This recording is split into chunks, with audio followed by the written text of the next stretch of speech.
नमस्कार साथियों, जय हिंद। कैसे हैं आप सभी लोग? उम्मीद है, आशा है आप सभी लोग बहुत अच्छे होंगे। तो साथियों, आज काफ़ी समय के बाद मैं अपनी क्लास स्टार्ट कर रहा हूं, क्योंकि स्वास्थ्य खराब होने के कारण आप लोग क्लास नहीं चल पाए। लेकिन अब से साथियों मैं एक प्रण लेता हूं कि आप सभी लोगों की क्लासें कंटिन्यू चलेंगी, चाहे सर्दी हो, जुकाम हो, चाहे नॉर्मल बीमारी कोई भी हो, क्लास नहीं रुकेगी भाई साहब। यदि लंबी बीमारी ना हुई तो बस खुदा की रहम करम है। तो चलिए साथियों, आज के सेशन को हम स्टार्ट करते हैं। लास्ट सेशन में हम लोग राजनीतिक सिद्धांत की पहली यूनिट कवर कर चुके हैं, और पहली यूनिट में हम लोगों ने कौन कौन से चैप्टरों को पढ़ा। हम लोगों ने जाना पहला चैप्टर राजनीतिक सिद्धांत का अर्थ, क्षेत्र, उपागम, पद्धतियाँ, इन सब पर बात हुई। दूसरा चैप्टर राज्य का अर्थ और उसके निर्माणक तत्व। तीसरा चैप्टर राज्य के उत्पत्ति के सिद्धांत हम लोगों ने देखा। चौथा चैप्टर हम लोगों ने संप्रभुता के बारे में देखा, है ना। चाहे वो बेंथम का विचार, चाहे अपना बोंदा का विचार हो, है ना, चाहे हॉब्स का हो, चाहे ऑस्टिन का विचार हो। ठीक है, ऑस्टिन के संबंध में तो उनके आलोचक के रूप में हर्नसा कहते हैं, भाई बड़ा इंटरेस्टिंग उनका कथन है हर्नसा का, ये पेपर में पूछा भी गया है कई बार। हर्नसा कहते हैं कि ऑस्टिन का संप्रभुता संबंधी विचार में से हवलदारी की गंध आती है। हर्नसा ये कहते हैं। वही हेनरी मैन कहते हैं कि ऐसा ऐसा संप्रभु इतिहास में नहीं खोजा जा सकता। तो इन सब बातों पर हमारी चर्चा हुई। संप्रभुता के बारे में हम लोगों ने देख लिया। एकलवादी संप्रभुता, बहुलवादी संप्रभुता हम लोगों ने सब देखा। आज हम लोग दूसरी यूनिट स्टार्ट करने जा रहे हैं। दूसरी यूनिट कौन सी होगी? दूसरी यूनिट में हम लोग देखेंगे राजनीतिक मूल अवधारणाओं के विषय में। तो राजनीतिक मूल अवधारणाओं के विषय में हम लोग जानकारी हासिल करेंगे। तो डाल दीजिए मेरे साथी, राजनीतिक मूल अवधारणाएं। आवाज़ में दिक्कत हो सकती है, क्योंकि अभी अभी तबीयत थोड़ा सही हुई है, इसलिए हम लोग क्लास भी लेकर के तुरंत तैयार हैं, क्योंकि आप लोगों का भी सिलेबस छूट रहा है। हालांकि ज़्यादा समय भी नहीं है एल्टी ग्रेड के पेपर में, तो मैं साथियों लगातार कंटिन्यू कोशिश में पूरी करूँगा कि आप लोगों को बेहतर से बेहतर ढंग से सिलेबस पूरा किया जाए। और जिसको जल्दी है वो पुरानी वीडियो हमारी देख सकता है, क्योंकि क्लास बहुत अच्छी खासी पड़ी हुई है। लगभग 90% सिलेबस मैंने कराया हुआ है। मैं इसको दोबारा पढ़ा रहा हूँ। आगे चल कर के साथियों मैं आप लोगों से ये भी वादा करता हूँ कि आगे चल कर के जैसे ही नया साल आएगा 2026 में, हम लोग एक नया बैच स्टार्ट करेंगे जो कि यूजीसी नेट के लिए होगा। और यूजीसी नेट में साथियों आप लोग जानते हैं कि अच्छे लेवल के प्रश्न पूछता है भाई। अच्छे लेवल का प्रश्न पूछता है तो पूछता है। हम लोग उसको गहन अध्ययन के साथ हम लोग उसको पढ़ाएंगे, और आप लोग भी एक एक पॉइंट के नोट्स बनाइएगा। कुछ चीज़ें यही होंगी, कुछ चीज़ों में परिवर्तन होगा। हम जानते हैं कि पॉलिटिकल साइंस को इन लोगों ने 10 यूनिट में बांट रखा है यूजीसी नेट में। ठीक है, तो हम लोग देखेंगे साथियों पूरी तरीक़ा से। चलिए, राजनीतिक मूल अवधारणाएं। राजनीतिक मूल अवधारणाएं।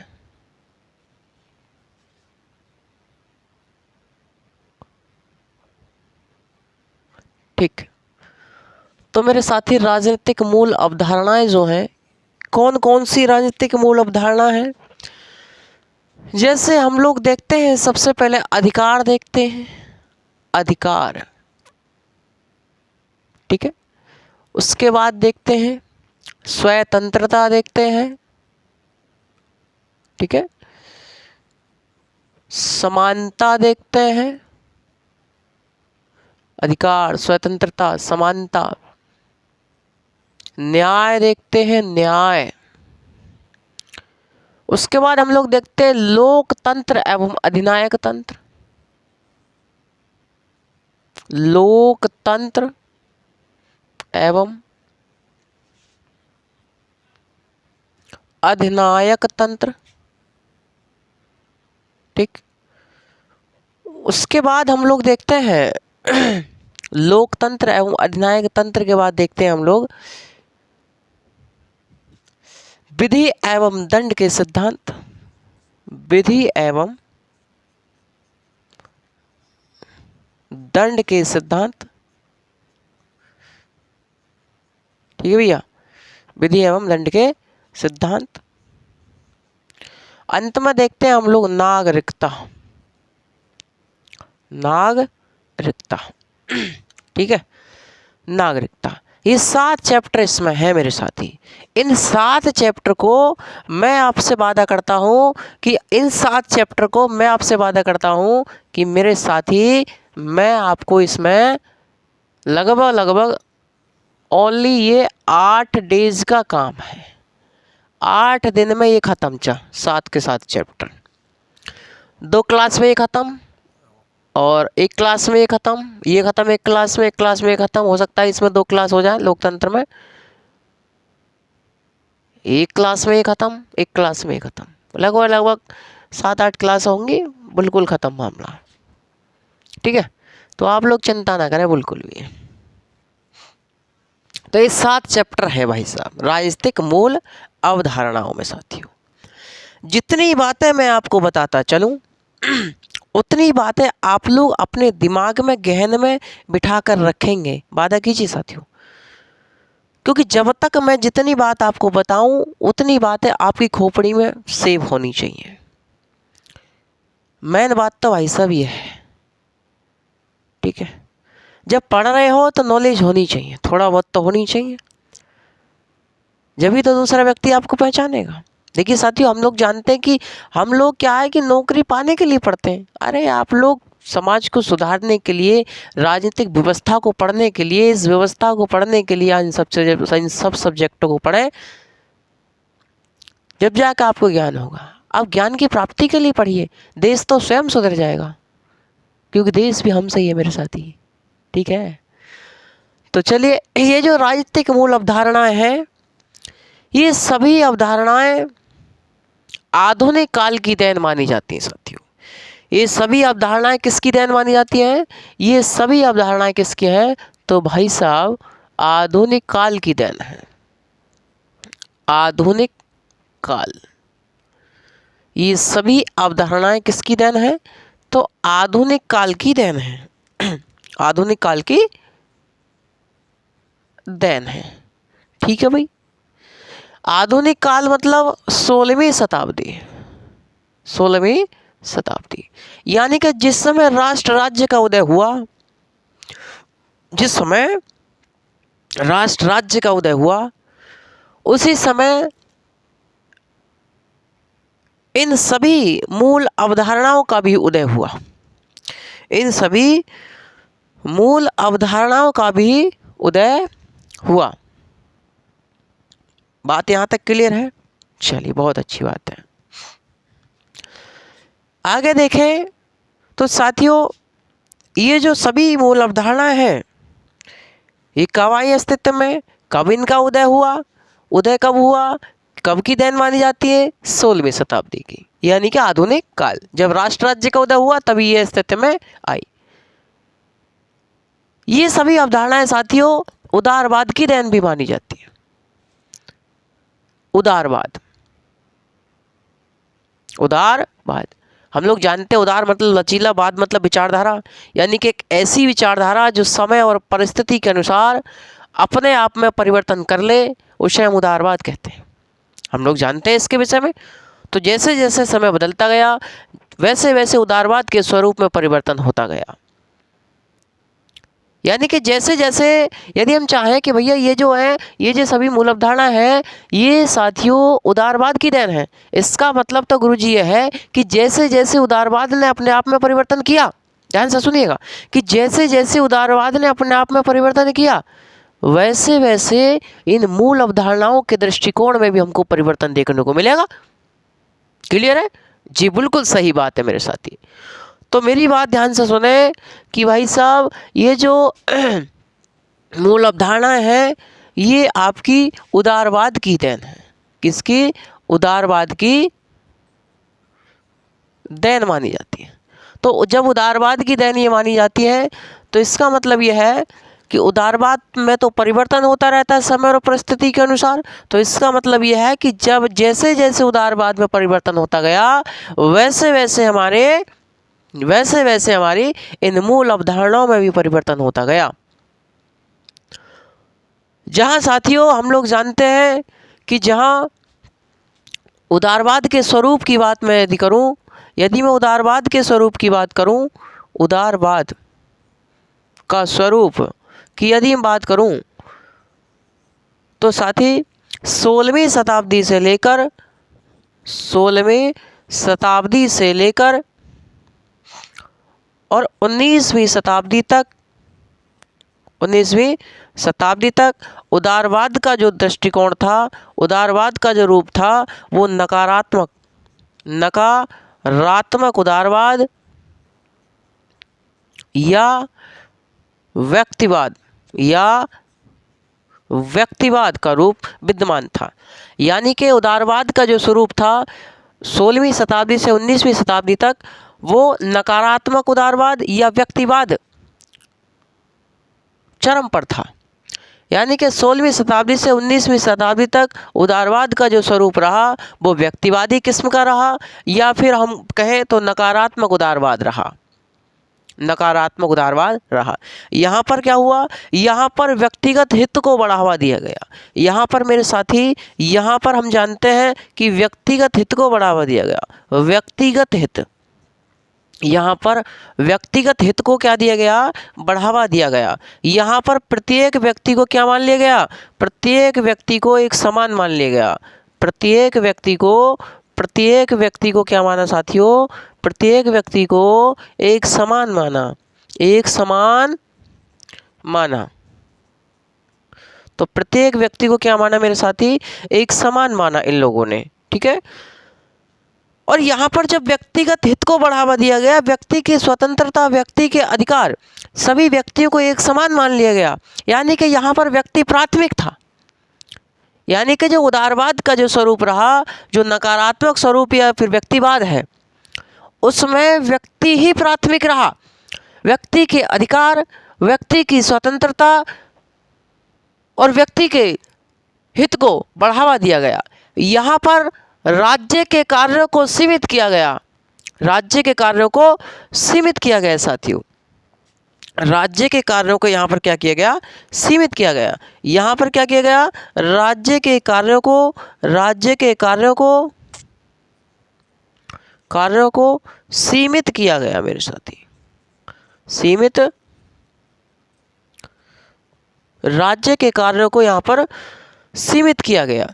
राज्य केवल कैसे कार्य कर सकता था? राज्य केवल आवश्यक कार्य कर सकता।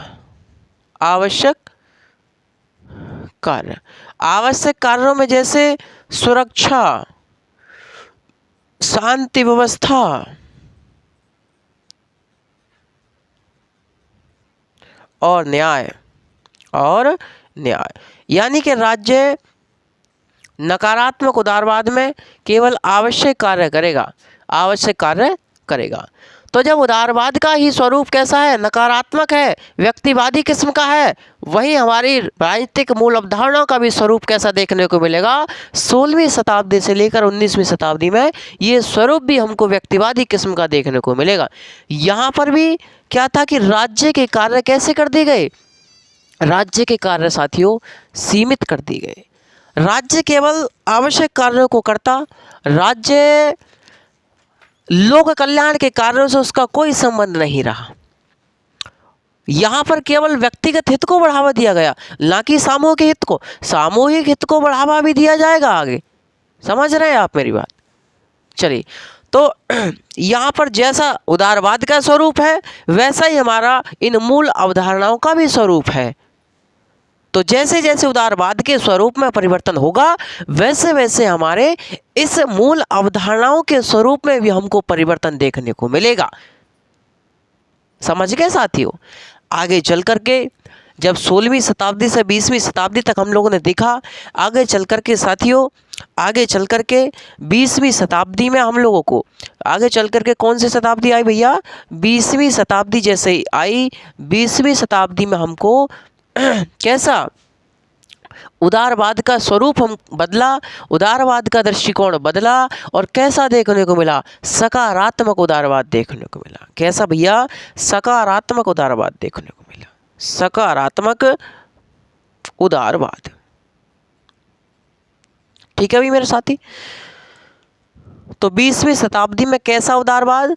सकारात्मक उदारवाद। यहां पर क्या हुआ? यहाँ पर व्यक्तिगत हित के स्थान पर सामूहिक हित को बढ़ावा दिया गया मेरे साथी। यहाँ पर व्यक्तिगत हित के स्थान पर सामूहिक हित को बढ़ावा दिया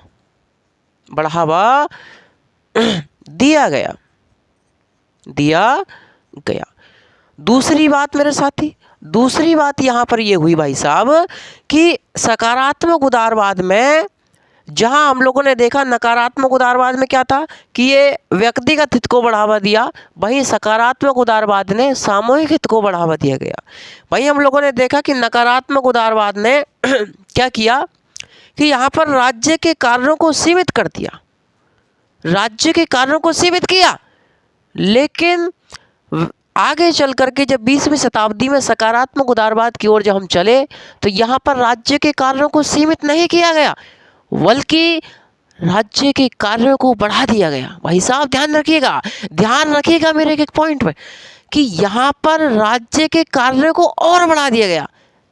कैसे कार्य गुरुजी? कि यहाँ अब तक राज्य केवल आवश्यक कार्य किया करता था, लेकिन अब राज्य आवश्यक कार्यों के साथ साथ कुछ लोक कल्याण से संबंधित कार्य, कुछ लोक हित से संबंधित कार्य, ये सभी कार्य करेगा। बात का जो मेरी बात मैंने आपको बताई है वो बात आपकी खोपड़ी में उतर जानी चाहिए। हालांकि मेरी तबीयत ठीक नहीं है, लेकिन साथियों आप लोगों के जोश और जुनून के साथ साथ मैं भी आगे बढ़ता चलूँगा। जब मैं आगे बढ़ता चलूँगा तो आप लोगों को तो मैं खींच भी लूँगा, चिंता नहीं कीजिएगा बिल्कुल भी। ठीक है? हाँ जी, हाँ जी। क्योंकि आज काफ़ी दिनों बाद अपनी क्लास हो रही है तो अपने सामने भी 3-4 अपने स्टूडेंट बैठे हैं, तो वो लोग भी समझते रहते हैं। तो चलिए लिखते हैं इसमें। तो सकारात्मक उदारवाद में जो राज्य के कार्य थे, राज्य के कार्य, वो राज्य अब आवश्यक कार्यों के साथ साथ आवश्यक कार्य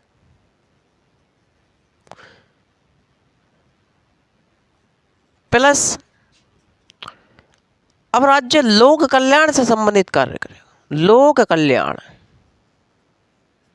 से संबंधित कार्य तो राज्य अब क्या करेगा? अब राज्य मेरे साथी दोनों प्रकार के कार्य करेगा। यहां पर यानी कि राज्य के कार्यों को विस्तार किया गया और व्यक्तिगत हित के स्थान पर सामूहिक हित को बढ़ावा दिया गया। यहाँ पर व्यक्ति की स्वतंत्रता के स्थान पर समाज की स्वतंत्रता को यहाँ पर प्राथमिकता प्रदान की गई, उसको बढ़ावा दिया गया। आई बात समझ में? चलिए बहुत अच्छे। जब 20वीं शताब्दी में सकारात्मक उदारवाद आया तो भाई साहब सकारात्मक उदारवाद का ही एक विकसित रूप है। विकसित रूप है कौन सा? लोक कल्याणकारी राज्य। लोक कल्याणकारी राज्य भाई साहब आगे चल करके कौन सा राज्य आ रहा है 20वीं शताब्दी में ही?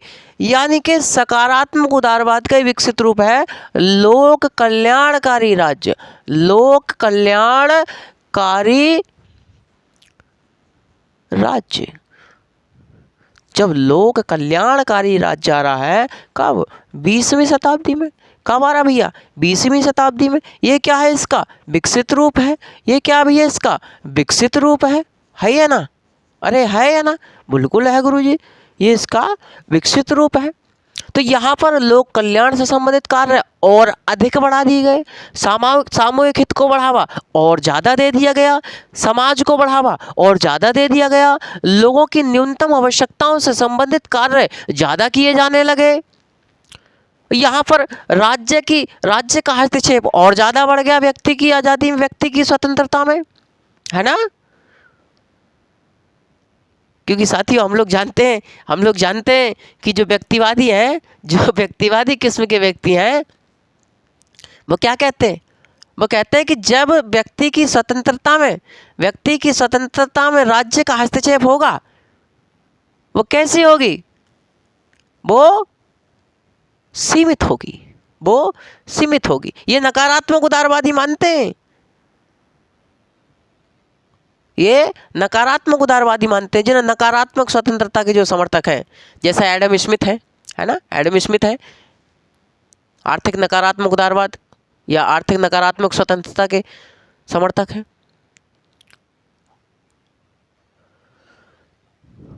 एडम स्मिथ है, लॉक है ना? स्पेंसर है, जेएस मिल है, ये सब लोग मानते हैं।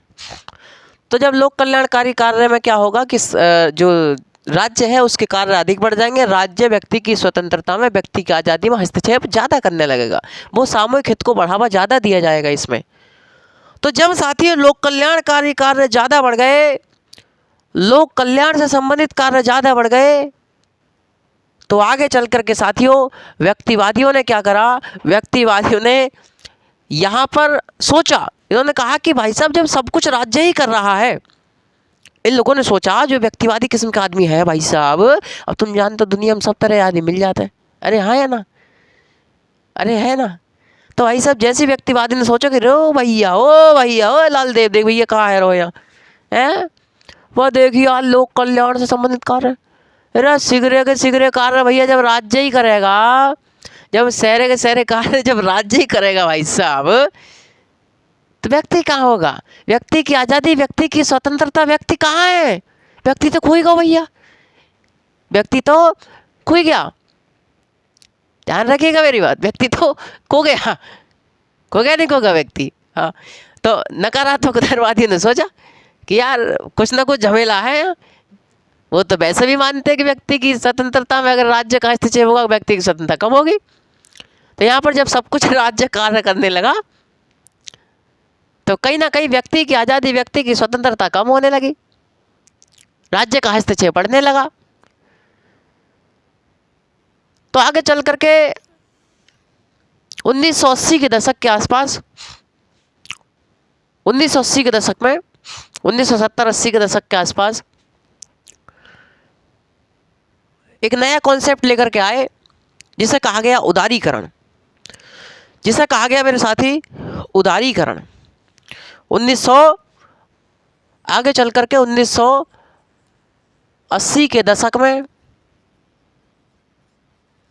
ये नया कॉन्सेप्ट लेकर के आए, जिसे कहा गया उदारीकरण। उदारीकरण या इसे कहा गया नव उदारवाद, नव उदारवाद इसे कहा गया। और इसमें पुनः व्यक्ति की स्वतंत्रता को, पुनः व्यक्तिवाद को बढ़ावा दिया गया, पुनः व्यक्तिवाद को बढ़ावा दिया गया और नकारात्मक उदारवाद की ओर लौटने का प्रयास किया, और नकारात्मक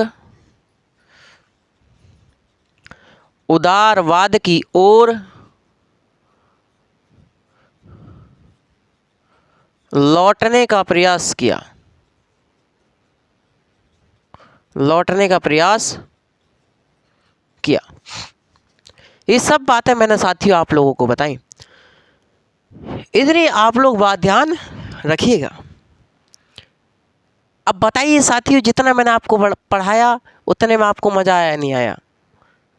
उतनी बात आपकी खोपड़ी में गई या नहीं गई मेरे साथी? इन सब बातों से आप लोगों का दिल गुदगुद हुआ नहीं हुआ? गुदगुदा मतलब भाई साहब समझे करो बात को।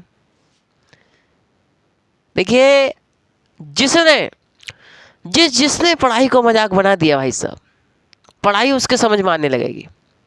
आप लोग सोच लो, वो भाई साहब बड़ी तगड़ी सब्जेक्ट है, समझ में ना आती है, जो ना घुसती दिमाग में, भाई साहब कुछ भी समझ में ना आएगा। ध्यान रखिएगा इस बात का। आप नौकरी लेने के लिए मत पढ़ो, आप नॉलेज के लिए पढ़ो कि हमें देश में अपनी अलग पहचान बनानी है। भाई पहचान तो लोग अपनी अलग अलग अलग बना रहे हैं अपने अलग अलग क्षेत्र में, लेकिन आप लोग अपने ऊपर ध्यान दें। हम नौकरी के लिए नहीं पढ़ रहे, नौकरी तो स्वयं मिल जाएगी भाई साहब। जब आपने सब्जेक्ट पढ़ रखी है, जब आपने तैयारी है, तो आप लोग क्या करें, केवल पेपर में तो बैठना है, तो तीर मारना मजा है क्या, कुछ ना करना भाई साहब। केवल पेपर में बैठना है, चिन्ह गोला लगा लियो, घिट्टी ये गोला भरी है भैया, बस, और कुछ ना। नौकरी मिल जाएगी, अब लिस्ट में नाम आ जाएगा, काम खत्म कर लियो, ज्वाइन जाएगा। मेन बात है आप सब्जेक्ट को नॉलेज के हिसाब से पढ़िए। जितना आप गहन अध्ययन करेंगे उतना हम लोगों को फायदा मिलेगा। मैंने आपसे बता ही दिया कि मैं नेट का बैच लेकर के आऊँगा समय आने पर। जब तक आप एलटी ग्रेड के बैच में पढ़िए, मैं पूरी कोशिश करूंगा कि आप लोगों को सिलेबस कंप्लीट कराया जाए, चाहे वो संविधान से संबंधित महत्वपूर्ण चैप्टर हो, चाहे भाई साहब राजनीतिक विचारक हो। विचारकों की क्लास मैं डेली स्टार्ट करने वाला हूँ बहुत जल्द, 1-2 दिन में ही, क्योंकि चिंता करने की तो बात है ही नहीं कुछ भी। क्योंकि जब एमएन सर आपके साथ है तो आपको कोई डरने वाली बात नहीं है, पूरे देश में कोई आपको नहीं दबा सकता। ठीक है भाई, इतना आप लोग ध्यान रखेंगे। ये जो साथियों अधिकार है, स्वतंत्रता है, समानता है, न्याय है,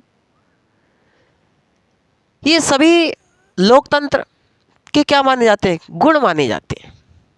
सुनने रखिएगा, मेरी बात ध्यान रखें कि अधिकार, स्वतंत्रता, समानता और न्याय और नागरिकता भी मान लीजिए, ये सब क्या मानते हैं, ये सब जो है वो लोकतंत्र के गुण हैं। और लोकतंत्र विधि के शासन पर शासन करता है।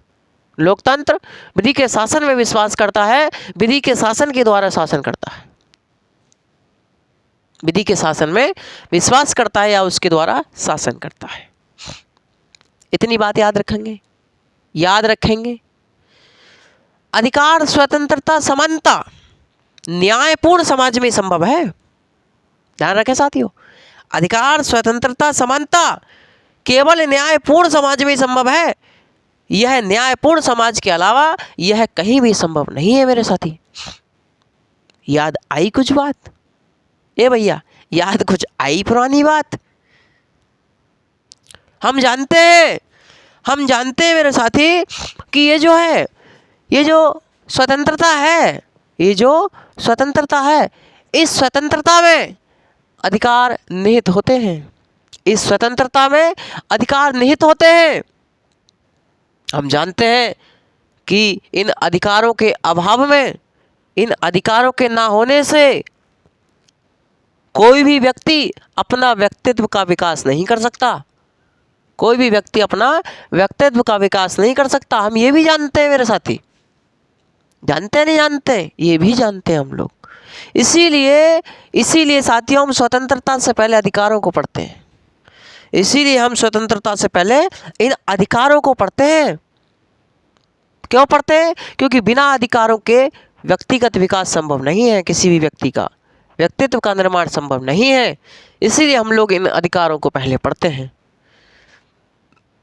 क्योंकि लॉस्की तो कहते ही, लॉस्की ने कहा कि अधिकार सामाजिक जीवन की वे परिस्थितियां हैं जिनके अभाव में व्यक्ति अपने व्यक्तित्व का विकास नहीं कर सकता। समझ गए मेरे साथी? इतनी बात आप लोगों को समझ में आई होगी।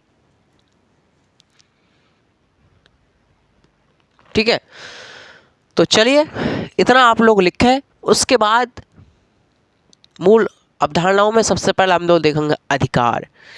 ठीक है भाई साथी, चलिए आप लोग इसे जरा चाहे इसको ऐसे ही बना लीजिए, ऐसे ही आप लोग इसको बना लीजिए। मैं भी थोड़ा सा पानी पी लेता हूँ, आप लोग भी थोड़ा थोड़ा पानी वानी पी लीजिए गर्म।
चलिए डाल दीजिए टॉपिक अधिकार।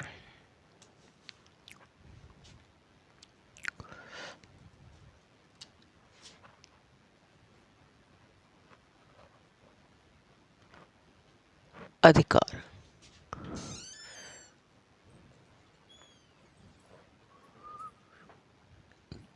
ठीक, तो देखते हैं इसके विषय में हम लोग जानते हैं।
चलिए साथियों, देखते हैं हम लोग अधिकारों के विषय में जानते हैं। हम लोगों ने टॉपिक डाल दिया है अधिकार। हम लोग जानते हैं साथियों कि ये जो अधिकार होते हैं,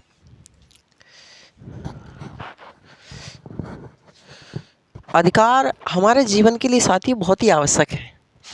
बिना अधिकारों के हम लोग विकास नहीं कर सकते अपना। जो अपना पर्सनली डेवलपमेंट है, जो आपका व्यक्तिगत विकास है, वह आप नहीं कर सकते। जो अब आज हम लोग सोचते हैं कि आज हम मास्टर बनेंगे, हम नेट निकालेंगे, हम इंटर कॉलेज का एग्ज़ाम निकालेंगे, हम पुलिस बनेंगे, है ना, हम एसआई बनेंगे, हम कांस्टेबल बनेंगे, है ना, हम लोग जो भी सोचते हैं, बहुत लोग डांसर सोचते हैं हम डांसर बनेंगे, हम सिंगर बनेंगे, हैन टेन एक्स वाई जेड। आप लोग जो भी आपके अपने व्यक्तिगत विकास हैं, उनसे संबंधित जो आपके विचार दिल में आते हैं, जो आपके मन में आपके विचार हैं, जो आप अपने मन में विचार जो दिल में छिपाए हुए हैं, वो सब आप बिना अधिकारों के कुछ नहीं कर सकते। साथियों, आप अनुमान लगाइए कि आज के युग में संविधान लागू होने के 75 साल बीत चुके हैं हमारे, उसके बावजूद हमारे पास अधिकार हैं। लेकिन साथियों, उसके बावजूद हमारे पास अधिकार होने के बाद में भी ऐसी स्थिति है समाज की, तो अधिकार ना होने पर कैसी रही होगी। तो आप अनुमान लगाइए मेरे साथी कि अधिकार होने पर तो समाज की ये स्थिति है कि व्यक्ति व्यक्ति को मार रहा है, सांप्रदायिक दंगे चल रहे हैं, राजनीतिक पार्टियां व्यक्तियों को दबा रही हैं, राजनीतिक पार्टियां व्यक्तियों में झगड़े चलवा रही हैं, और व्यक्ति अपने अधिकारों को जानते हुए भी पूरे अंधभक्तों की तरह उनके आगे पीछे घूम रहे हैं। वो जानते हैं कि मेरा ही काम था, ये मेरा ही अधिकार था कि जो मैंने इसको चुन करके वहां भेजा, और वही खोपड़ी पे आज हमारे जूता मार रहे हैं।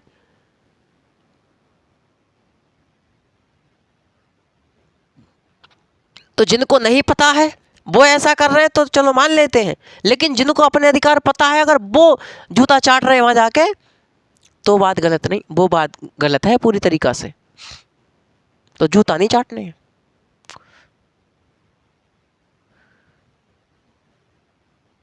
मान्यवर कांशीराम थे, मान्यवर कांशीराम साहब कहते थे कि जिस व्यक्ति को जवानी में चमचागिरी की लत लग जाती है, वह जिंदगी भर दलाली में उसकी पूरी जिंदगी दलाली में गुजर जाती है। वह अपने समाज के लिए, अपने व्यक्तिगत हित के लिए कुछ नहीं कर पाता, अपने पर्सनल डेवलपमेंट के लिए कुछ नहीं कर सकता। मानव भौतिक विकास वह कर सकता है, लेकिन उसका नैतिक विकास कभी नहीं हो सकता। वह अपने समाज के लिए कार्य कभी नहीं कर सकता। तो अधिकार साथियों आपको आप बनाते हैं। समझ रहे? एमेंसर को एमेंसर किसने बनाया? इन अधिकारों ने बनाया, इन अधिकारों ने बनाया, समझे? सोनू को सोनू किसने बनाया? इसने बनाया। सचिन तेंदुलकर को सचिन तेंदुलकर किसने बनाया? इन्होंने बनाया, इन अधिकारों ने बनाया। विराट कोहली को विराट कोहली किसने बनाया? इन अधिकारों ने बनाया। अनुष्का शर्मा को अनुष्का शर्मा किसने बनाया? तो भाई साहब इन अधिकारों ने बनाया। हमको हम बनने की आज़ादी देते हैं ये, आपको आप बनाते हैं, धीरेन्द्र को धीरेन्द्र बनाते हैं, समझे? यदि ये अधिकार सचिन तेंदुलकर के पास ना होता, है ना, अभिव्यक्ति का अधिकार, article 19 clause 1 sub clause A में जो आपको अधिकार दिया गया है संविधान में, यदि आपको अधिकार ना होते, right to speech and expression का जो आपको अधिकार है, वाक एवं अभिव्यक्ति की स्वतंत्रता जो है, यदि उसके पास ना होता, क्या वो सचिन तेंदुलकर बन पाता? क्या वह अनुष्का शर्मा बन पाती? क्या वह विराट कोहली बन पाता? क्या वह महान डॉक्टर बन पाता? क्या वह महान टीचर बन पाता? नहीं जी, नहीं भाई साहब, नहीं। ये सब कुछ अधिकारों की ही बदौलत है। इसीलिए लॉस्की लिखते हैं, लॉस्की कहते हैं मेरे साथी कि अधिकार सामाजिक जीवन की वे परिस्थितियां हैं, अधिकार सामाजिक जीवन की वे परिस्थितियां हैं जिनके अभाव में व्यक्ति अपने व्यक्तित्व का विकास नहीं कर सकता। मेरी बात क्लियर समझिएगा, एक बार मैं दोबारा बोल रहा हूं कि लॉस्की कहते हैं कि अधिकार सामाजिक जीवन की वे परिस्थितियां हैं जिनके अभाव में, यानी कि जिनके ना होने से व्यक्ति अपने व्यक्तित्व का विकास नहीं कर सकता। व्यक्ति अपने जो उसका व्यक्तिगत विकास है, व्यक्तिगत उसका जो पर्सनल डेवलपमेंट है, वह नहीं कर सकता। वो जो इंडिविजुअल का विकास है, जो आप जो व्यक्ति हैं, मैं भी व्यक्ति हूँ, आप भी व्यक्ति हैं, अधिकार इंडिविजुअल को दिए जाते हैं। संविधान हमारा हम सबको अधिकार देता है, सोनू को भी देता है, ममता को भी देता है ना, और अनुष्का को भी देता है, स्वाति को भी देता है ना, और भैया निशा को भी देता है। ये सबको अधिकार देता है, इंडिविजुअल अधिकार देता है हमारा संविधान, व्यक्तिगत अधिकार देता है। तो लॉस्की का याद रखेंगे कि अधिकार सामाजिक जीवन की वे परिस्थितियां हैं जिनके अभाव में, जिनके ना होने से कोई भी व्यक्ति अपने व्यक्तित्व का विकास नहीं कर सकता। हम लोग जानते हैं मेरे साथी कि ये जो अधिकार होते हैं, अधिकार व्यक्ति के आंतरिक और भौतिक विकास दोनों को सुनिश्चित करते हैं। याद रखेंगे कि अधिकार व्यक्ति के नैतिक विकास और भौतिक विकास को भी क्या करते हैं? सुनिश्चित करते हैं। उसके विकास में संभव है, यदि अधिकार है तो नैतिक विकास और भौतिक विकास व्यक्ति कर ले जाएगा। नैतिक विकास की तो मैं कह नहीं सकता, नैतिक विकास तो जीवन भर नहीं होता बहुत लोगों का, लेकिन भौतिक विकास बहुत लोग कहाँ से कहाँ पहुँच जाते हैं। समझ रहे हैं आप मेरी बात? भौतिक विकास मतलब जो बाहरी विकास है, जो भौतिक दुनिया का विकास है, कि आज हमने आईफोन ले लिया, आज हमने भाई साहब सैमसंग का अल्ट्रा फोन ले लिया सैमसंग का, है ना, आज हमने कूलर ले लिया, फ्रिज ले लिया, आज हमने ये गाड़ी ले ली, वो ले ली, अब भाई साहब ट्रेन बुकिंग करवा दी, हेलीकॉप्टर खरीद लिया, प्राइवेट जेट। क्या है? भौतिक विकास है ना। और भाई साहब भौतिक बाद हमारे देश में इस कदर खोपड़ी पर चढ़ गए व्यक्ति की कि उसने व्यक्ति को पराया बना दिया। व्यक्ति स्वयं से कट गया भाई साहब, व्यक्ति समाज से कट गया, व्यक्ति परिवार से कट गया, व्यक्ति दुनिया से कट गया, व्यक्ति अपने काम में ही मग्न रहने लगा। इस भौतिकवाद की बदौलत है। हम लोग जानते हैं कि एक ही घर में 3-4 प्रकार के कटोरी, गिलास, चमचा, थरिया, बेला सब मिल जाते हैं, 4-4 3-3 प्रकार के। क्या एक प्रकार के से काम ना चलेगा? हो ये भैया, क्या एक प्रकार से काम ना चलेगा? नहीं, चल तो जाएगा, लेकिन भौतिकवाद को समझेगा कौन? ये जो कंपनियां हैं, जो हम लोग देखते हैं अपाती तपाती वाली जो कंपनियां हैं, इनकी कंपनियों के सामान खरीदेगा कौन? ये नई से नई ब्रांड निकालते हैं डेली के डेली, है ना, डेली निकालते हैं। कभी भाई साहब फेयर एंड लवली आ रही है, कभी बोरो प्लस आ रही है, कभी ग्लो फेयर एंड लवली आ रही है, नई से नई अपनी ब्रांड निकाल रहे हैं। यही तो भौतिकवाद है, और क्या है? भौतिकवाद में व्यक्ति को क्या बना दिया जाता है? व्यक्ति को एक पदार्थ के भांति मान लिया जाता है। और पदार्थ का कोई फूफा मौसी चाचा नानी नहीं होता, पदार्थ पदार्थ होता है मेरे साथी, पदार्थ का कोई रिश्तेदार नहीं होता। इसलिए तो मैंने आपसे कहा कि व्यक्ति व्यक्ति समाज से कट गया, व्यक्ति दुनिया से कट गया, व्यक्ति अपने आप के स्वयं से कट गया। इस भौतिकवाद ने व्यक्ति को पराया बना दिया। कहिए क्या मैं गलत हूं? तो अधिकार हमारे भौतिक विकास को भी सुनिश्चित करते हैं, अधिकार हमारे नैतिक विकास को भी सुनिश्चित करते हैं। नैतिक मतलब जो आंतरिक विकास है, जो नैतिकता का विकास है, जो होना चाहिए एक व्यक्ति के अंदर, लेकिन वो पूरी ज़िंदगी भर डेवलप नहीं होता भाई साहब। इसमें सदियां गुजर जाती हैं, लोग मतलब जिंदा होते हैं, मतलब पैदा होते हैं, रहते हैं जिंदे, उसके बाद मर जाते हैं, लेकिन नैतिक विकास नहीं होता। आजकल एक्सीडेंट हुआ पड़ा, लेकिन भाई साहब व्यक्ति उठा नहीं रहा, फोटो खींचने लग जा रहे हैं उसके। यही नैतिक विकास है तुम्हारा? दूसरे की मेड़ काट रहे जा जाएगा खेतों पे, ये नैतिक विकास होगा? सामने से अच्छाई कर रहे हैं, पीछे से बुराई कर रहे हैं, यू नैतिक विकास है? भाई साहब नैतिक विकास होता है, आंतरिक विकास होता है। जब शादी करने जाते हैं क्या देखते हो, रे वो इतनी सुंदर थी, इतनी लंबी हाइट थी, ये इतनी छोटी थी, ये वो थी, ये वो थी। अरे यही तो भौतिकवाद है। आप लोगों ने भौतिकता देख लिया, आप लोगों ने बाह्य शरीर देखा भाई साहब, आपने भौतिकवाद देखा, आपने आंतरिक सुंदरता नहीं देखी कि उसके विचार क्या है, उसने पढ़ाई लिखाई क्या कर रखी है, उसके जो उसने सोचने समझने की क्षमता है, उसकी बौद्धिक स्तर क्या है, उसके क्या विचार है ना, आपके लिए कितनी डेवोटेड है वो, आप लोगों ने नहीं देखा। क्या देखा? नहीं देखा। आप लोगों ने बाह्य सुंदरता देखा, आप लोगों ने भौतिक विकास देखा, आपने तो भाई साहब नैतिक विकास देखा ही नहीं। क्या देखा? नहीं देखा भाई साहब। तो अधिकार हमारे भौतिक विकास और नैतिक विकास दोनों विकासों को संभव करते हैं। आप लोग इतना बात ध्यान रखिएगा, ठीक है? और आप लोग नए से नए उदाहरण आते ही रहते हैं, आप लोग ध्यान रखिएगा कि भैया भौतिक बात तो चरम पर है ना? हाँ जी, हाँ जी, जी जी जी, ठीक है। ये जो अधिकार होते हैं, अधिकारों की अंग्रेजी क्या होती है? अधिकारों की अंग्रेजी क्या होती है? अधिकार की अंग्रेजी राइट होती है, राइट, जिसे हिंदी में कहते हैं उचित या सही। इसका विलोम होता है, क्या होता है? रॉन्ग। रॉन्ग मतलब अनुचित। यानी कि अधिकार क्या होता है? अधिकार उचित का दावा होते हैं। हम लोग कहना चाहें कि अधिकार क्या है? उचित का दावा है। अधिकार उचित का दावा है। इन अधिकारों के चैप्टर में साथियों जहाँ तक संभवतः मुझसे होगा मैं पूरा प्रयास करूँगा। इन अधिकारों को देता कौन है? अधिकारों को समाज देता है भाई साहब, अधिकारों को समाज देता है, ठीक है? लेकिन ये उच्च स्तर का चैप्टर है। लेकिन संविधान की बात करें तो संविधान ने हमको अधिकार दिए हैं, वो बात अलग है, वो कानूनन तौर पर बात आ जाएगी। लेकिन यहाँ पर क्या है, यहाँ पर पूरे चैप्टर की समग्र अध्ययन कर रहे हैं, तो हम लोग देखते हुए चलेंगे, ठीक है? तो अधिकारों को कौन देता है? समाज देता है। हम लोग देखते हैं साथियों कि हम लोग शादी ब्याह में जाते हैं, है ना?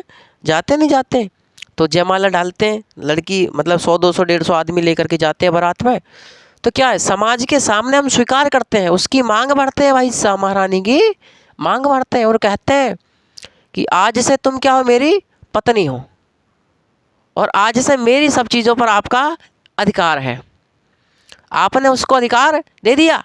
हम जानते हैं साथियों कि जो पत्नी होती है, पत्नी सुबह ही सुबह उठ करके नहा धो करके जब वो मांग भरती है सिंदूर से अपनी, तो वो क्या दिखाती है? क्या वो ये दिखाती है मैं कितनी सुंदर हूँ? वो ये नहीं कहती मैं कितनी सुंदर हूँ, मैं क्या करूँ, नहीं। वो कहती देखो ओ पति जी ओ पिया जी देखिए। मांग भरते हुए कहती है कि पिया जी देखिए, ये अधिकार है मेरा, ये अधिकार है मेरा, भूल मत जाना। 250 आदमी को लेके गए दावत में। तो ध्यान रखेंगे साथियों। तो अधिकार क्या देता है? अधिकारों को समाज देता है। अधिकारों को समाज देता है, याद रखेंगे। और इन अधिकारों की सुरक्षा राज्य करता है। ये सब अधिकारों क्या होती हैं? शर्तें होती हैं। अधिकारों से संबंधित बोसांग के कहते हैं कि अधिकार वह दावा है या अधिकार वह मांग है, अधिकार वह मांग है जिसे समाज स्वीकार करता है और राज्य लागू करता है। यह राज्य लागू करता है। वहीं एक है वाइल्ड है, ऑस्कर डी वाइल्ड। वाइल्ड कहते हैं कि जो अधिकार है, अधिकार कुछ विशेष कार्य करने के लिए, अधिकार कुछ विशेष कार्य करने के लिए स्वतंत्रता की विवेकपूर्ण मांग है। वाइल्ड कहते हैं कि अधिकार कुछ विशेष कार्य करने के लिए स्वतंत्रता की विवेकपूर्ण मांग है, ये वाइल्ड कहते हैं। वहीं बोसांग के कहते हैं कि अधिकारों को समाज निर्मित करता है और राज्य उसकी सुरक्षा करता है ना। ठीक है भाई, ये बात मैंने आपको बताया नहीं बताया मेरे साथी?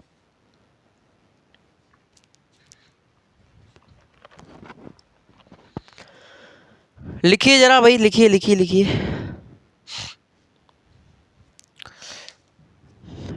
लिख लीजिएगा। लॉस्की का कथन है, लॉस्की का कथन है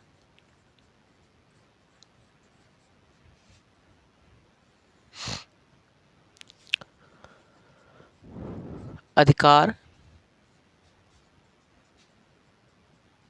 सामाजिक जीवन की वे परिस्थितियां हैं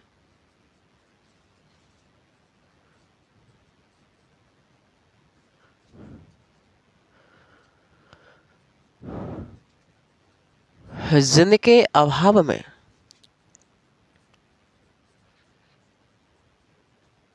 व्यक्ति अपने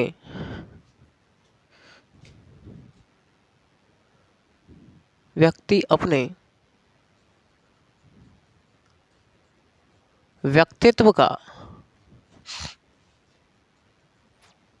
विकास नहीं कर सकता।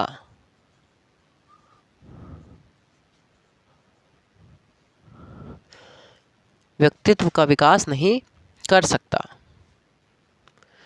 ये कहते हैं लॉस्की। अधिकार व्यक्ति के नैतिक और बाह्य, लिखिए, अधिकार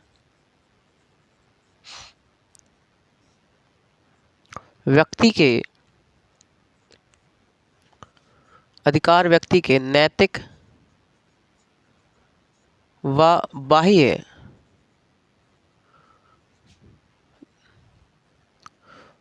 दोनों प्रकार के विकास को सुनिश्चित करता है, सुनिश्चित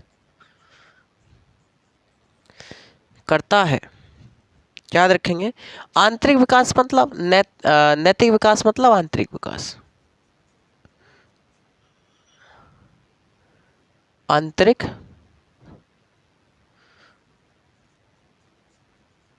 विकास, ठीक है।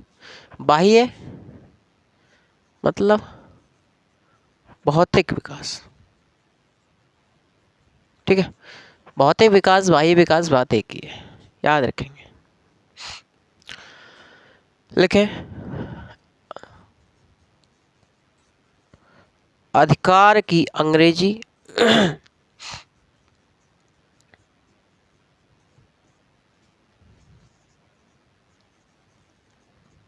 राइट होती है।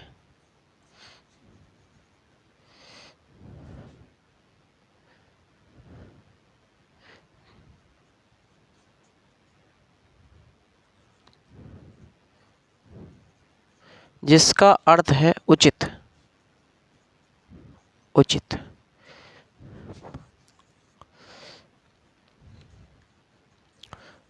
अधिकार का विलोम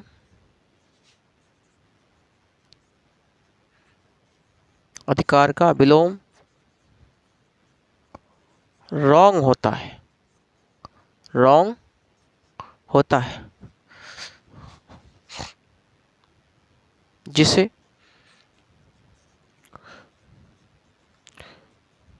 अनुचित कहते हैं। अधिकार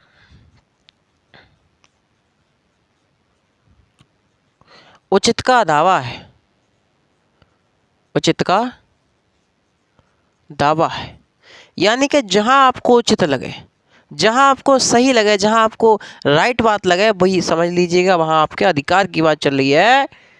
ठीक है, उचित का दावा है।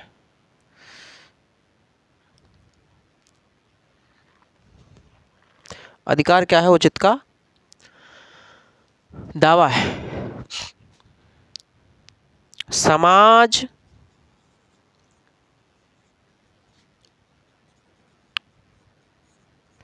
अधिकारों को देता है और राज्य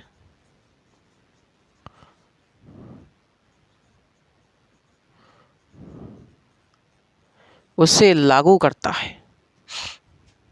ठीक है भाई, इतनी बात आप लोग ध्यान रखेंगे। लिखें आगे, आगे लिखें। बोसांके का कथन है, बोसांके का कथन है। कौन से सांके भैया? बोसांके, बोसांके का कथन है। बोसांके कहते हैं कि अधिकार वह मांग है जिससे समाज निर्मित करता है, मतलब देता है, और राज्य उसकी सुरक्षा करता है।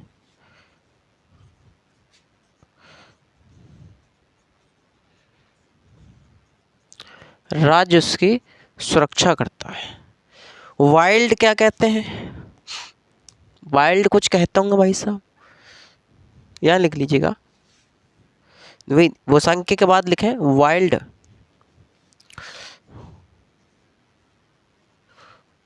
वाइल्ड क्या कहते हैं? वाइल्ड का कथन है कि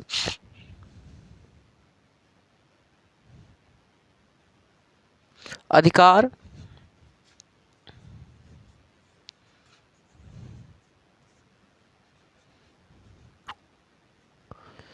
अधिकार कुछ विशेष कार्य को करने की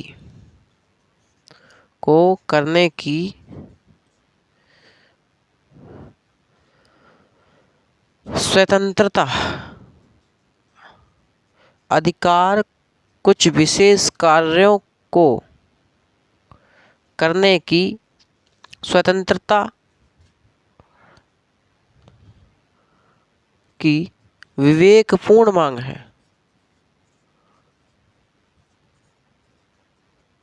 विवेकपूर्ण मांग है, स्वतंत्रता की विवेकपूर्ण मांग है भाई साहब। किसकी? स्वतंत्रता की विवेकपूर्ण मांग है, वाइल्ड कहते हैं। इतनी बात याद रखेंगे आप लोग मेरे साथी। क्लियर है भैया? याद रखेंगे? अरे हाँ या ना? चलिए बहुत बढ़िया। अधिकारों की कुछ विशेषताएं होती हैं भाई, जैसे अधिकारों की कुछ विशेषता होती है, जैसे अधिकार जो होते हैं वो हम लोग जानते हैं किसकी देन है? वो समाज की देन है। समाज अधिकारों को देता है, राज्य इन अधिकारों क्या करता है? सुरक्षा करता है। और ये जो अधिकार होते हैं, अधिकार साथियों, अधिकारों का प्रयोग समाज के विरुद्ध नहीं किया जा सकता, क्योंकि अधिकारों को देने वाला कौन है? तो समाज है। तो जब समाज अधिकार को देता है तो हम क्या समाज के विरुद्ध अधिकारों का प्रयोग कर लेंगे? ना भाई साहब, है ना? तो इसे उतार करके उसके बाद आप लोग आगे लिखें भाई साहब। क्लियर है मेरे साथी? चलिए अच्छी बात है।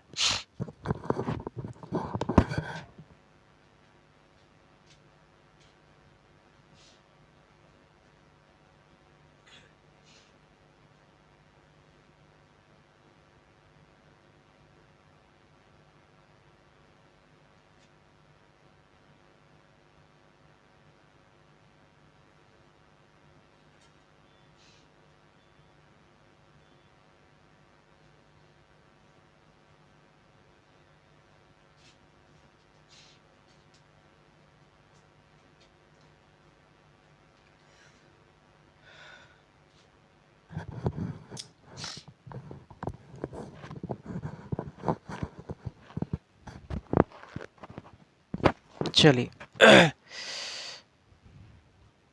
अधिकारों की विशेषता।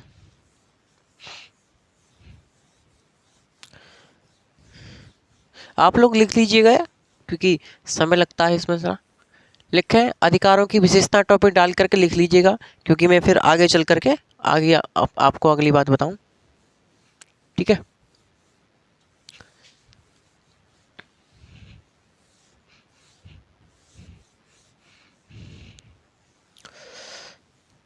लिखें भाई।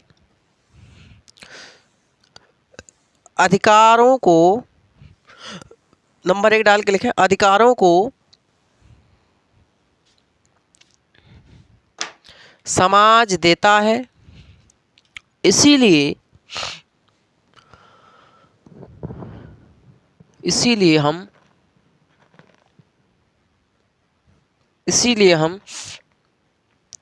अधिकारों का प्रयोग समाज के विरुद्ध नहीं कर सकते। इसलिए हम अधिकारों का प्रयोग समाज के विरुद्ध नहीं कर सकते।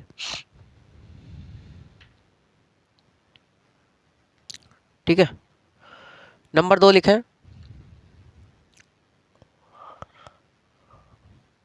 अधिकार सदैव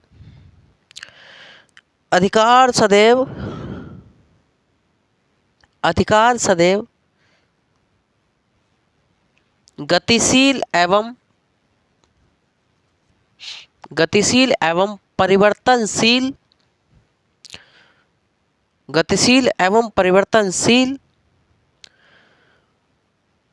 व्यक्ति को दिया जाता है, व्यक्ति को या प्राणी को दिया जाता है, ऐसे लिखें, व्यक्ति को दिया जाता है, एवं समय और परिस्थिति के अनुसार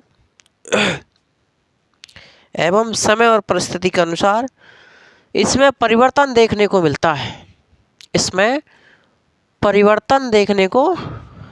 है।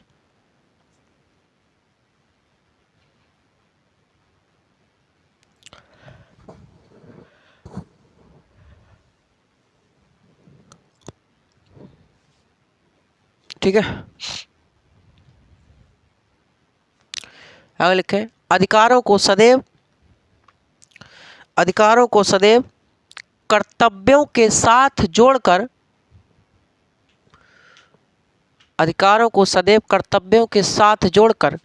देखा जाता है।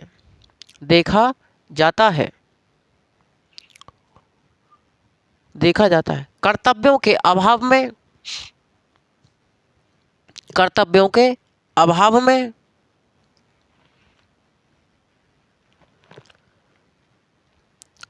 अधिकारों की कल्पना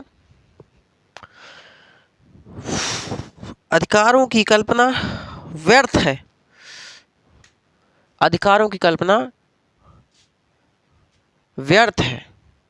ठीक है, ये जो अधिकार होते हैं साथियों, अधिकार एक नकारात्मक प्रकार के अधिकार होते हैं, एक सकारात्मक अधिकार होते हैं। यानी कि अधिकारों की जो प्रवृत्ति की बात करी जाए तो भाई साहब, एक तो नकारात्मक अधिकार होते हैं, ध्यान से सुनिएगा, एक होते हैं नकारात्मक अधिकार, यानी कि ये ऐसे अधिकार होते हैं जिन पर राज्य की तरफ से कोई प्रतिबंध नहीं होता। कोई प्रतिबंध नहीं होता है।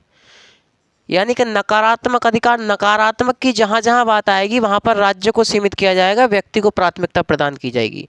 नकारात्मक का मतलब ही है भाई साहब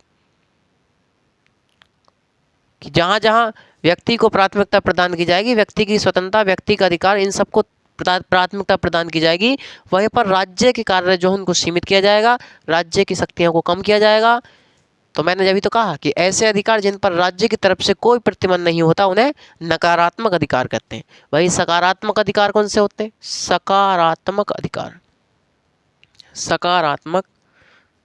जो सकारात्मक अधिकार होते हैं, सकारात्मक अधिकारों पर क्या होता है साथियों, राज्य की तरफ से कुछ न कुछ प्रतिबंध होता है। इन पर कुछ प्रतिबंध लगाए जाते हैं। सामाजिक हित को ध्यान में रखते हुए इन पर कुछ प्रतिबंध लगाए जाते हैं। आगे लिखें, इसमें लिख दें राज्य की तरफ से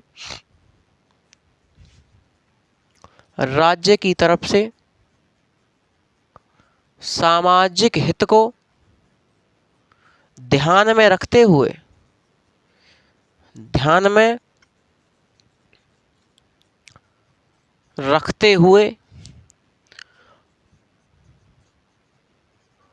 प्रतिबंध लगाए जाते हैं।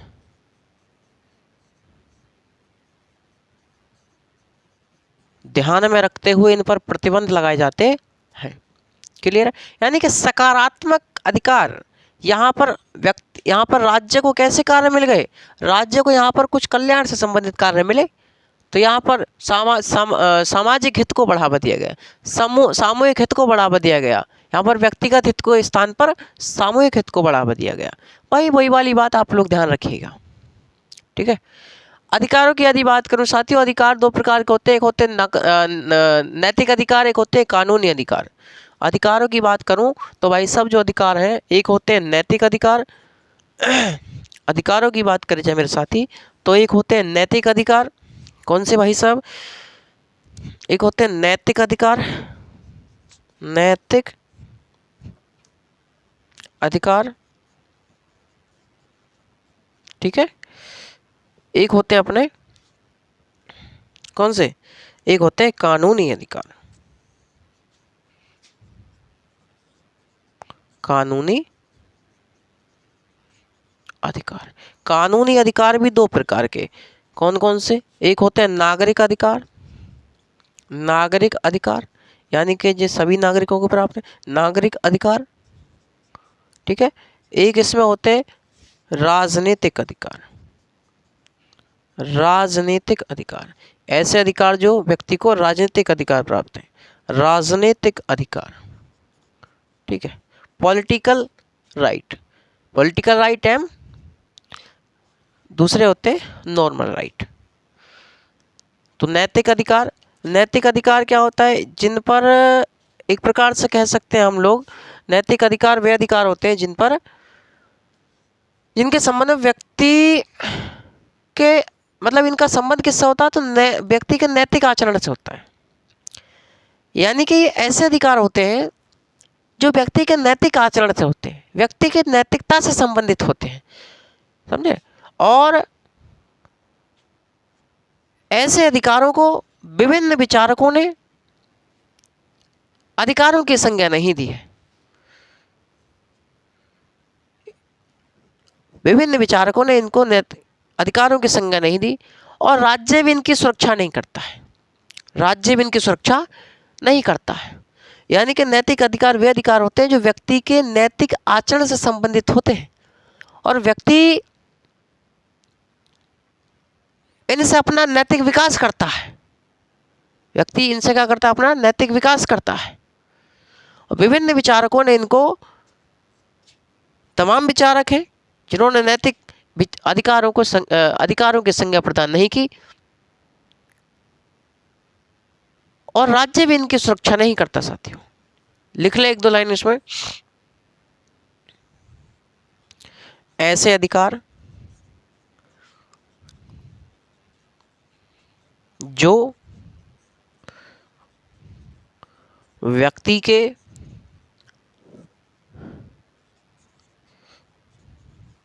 नैतिक आचरण से संबंधित होते हैं,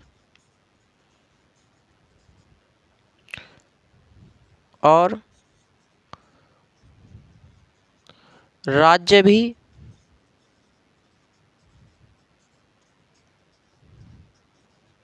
इनकी सुरक्षा नहीं करता है, राज्य भी इनकी सुरक्षा नहीं करता है। वहीं यदि नागरिक अधिकारों की बात करी जाए तो नागरिक अधिकारों में भाई साहब विभिन्न प्रकार के तमाम अधिकार आते हैं, जैसे समानता का अधिकार, स्वतंत्रता का अधिकार, संपत्ति का अधिकार, जीवन का अधिकार, है ना, शिक्षा का अधिकार, रोजगार का अधिकार अपने मनपसंद व्यक्ति से शादी करने को अधिकार, मतलब परिवार को अधिकार। ये सब बातें भाई साहब। नागरिक अधिकारों में हम लोग जानते हैं कि समानता है, स्वतंत्रता हो गई, समानता का अधिकार, स्वतंत्रता का अधिकार, संपत्ति का अधिकार, संपत्ति का अधिकार हो गया, है ना, जीवन का अधिकार होगा, जीवन जीवन का अधिकार हो गया, परिवार का अधिकार हो गया, परिवार का अधिकार हो गया हमारा इसमें, है ना, शिक्षा का, रोजगार का, स्वास्थ्य का, ये सब, शिक्षा, रोजगार, स्वास्थ्य, ये सब क्या है, ये सब नागरिक अधिकार हैं। यानी कि एक व्यक्ति को जीवन जीने के लिए जो अधिकार चाहिए, एक व्यक्ति के विकास के लिए जो अधिकार चाहिए, वो क्या है, ये सब है तो नागरिक अधिकार। राजनीतिक अधिकार जैसे मतदान का अधिकार, मतदान का अधिकार, मतदान का अधिकार, मत प्राप्त करने का अधिकार, है ना, मत प्राप्त करने का अधिकार, मत प्राप्त करने का अधिकार,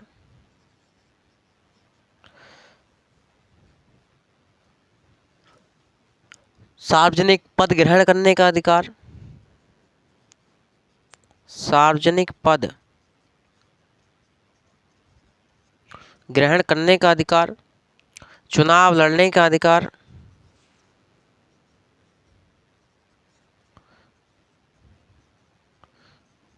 चुनाव लड़ने का अधिकार, है ना, आवेदन पत्र देने का अधिकार, ये सब अधिकार राजनीतिक अधिकार है। ठीक है भाई, अपनी पार्टी बनाने का अधिकार, ठीक है भाई, राजनीतिक दल बनाने का अधिकार। तो ये सब कैसे हैं? तो अधिकार दो प्रकार के, नैतिक अधिकार है, कानूनी अधिकार। नैतिक अधिकार वे जो व्यक्ति के नैतिक आचरण से संबंधित होते हैं, कानूनी अधिकार वे हैं जो भाई साहब इस नागरिक अधिकार है और राजनीतिक अधिकार है, ये आपको दिए जाते हैं। अधिकारों से संबंधित कुछ सिद्धांत हैं साथियों। अधिकारों की उत्पत्ति कैसे कैसे हुई, विभिन्न अपने विचारक हैं। तो अधिकारों से संबंधित महत्वपूर्ण क्या है, कुछ सिद्धांत हैं, उन सिद्धांतों को हम लोग देखेंगे। चलिए,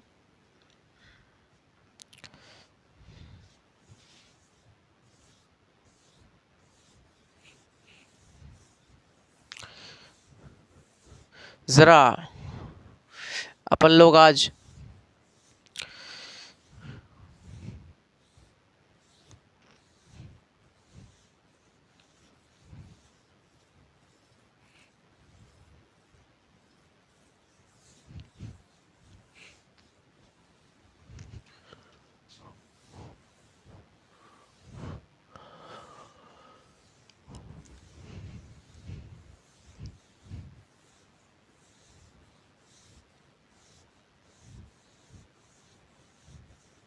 चलिए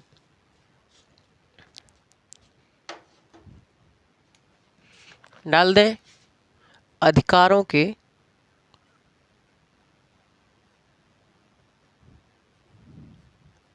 महत्वपूर्ण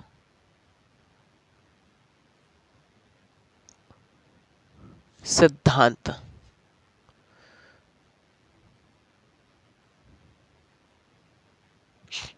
जैसे नंबर 1, प्राकृतिक अधिकारों का सिद्धांत।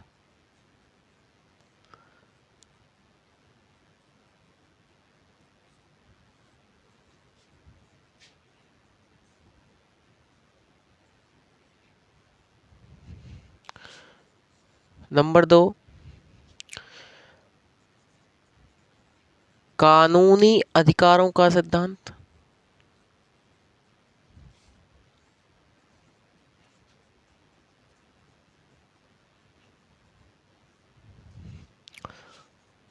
नंबर 3, ऐतिहासिक सिद्धांत।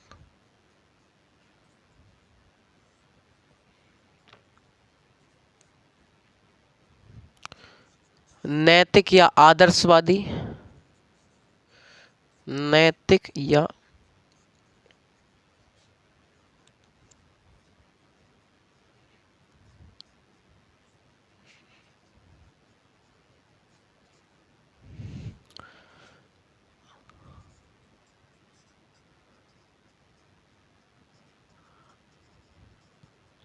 नैतिक या आदर्शवादी अधिकारों का सिद्धांत।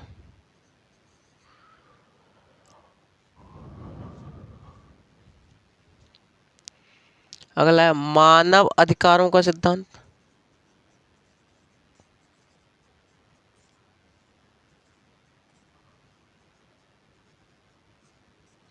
मानव अधिकारों का सिद्धांत। ठीक है। उसके बाद है अपना समाज कल्याण।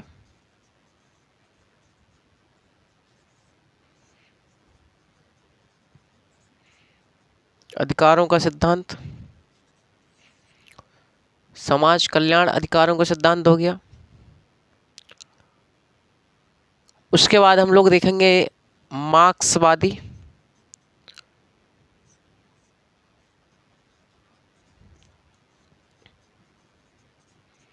मार्क्सवादी अधिकारों का सिद्धांत। तो ये कितने हैं? ये 7 अधिकारों के सिद्धांत हमको देखने को मिलेंगे। ये 7 अधिकारों के सिद्धांत हमको देखने को मिलते हैं साथी। ठीक है भैया। हाँ जी। और जिसमें से क्वेश्चन जो पूछता है, क्वेश्चन या तो प्राकृतिक वाले में से पूछ लेगा, कानूनी अधिकार में से, ऐतिहासिक वाले में से पूछ लेगा, कभी कभी मार्क्स के में से पूछ लेता है, नैतिक आदर्शवादी में से, इनमें से समाज कल्याण, ये सब ऐसा ना थोड़ा सा कम पूछता है। मानव अधिकारों का पूछ लेता है। पूछने में क्या भैया, ये सभी ऐसे तो अधिकारों का जो चीज़ मैं पढ़ाता हूँ वो चीज़ है ही इम्पोर्टेंट। ऐसे जो भी चीज़ रामायण है वो चीज़ मैं नहीं पढ़ाता, फालतू चीज़ है। लेकिन जो चीज़ मैं पढ़ाता हूँ वो एग्ज़ाम में फंसती है, नो डाउट। तो ध्यान रखेंगे साथियों। ध्यान रखेंगे आप लोग। ध्यान रखें, अधिकारों का प्राकृतिक सिद्धांत जो है उस पर हम लोग बात करते हैं साथियों।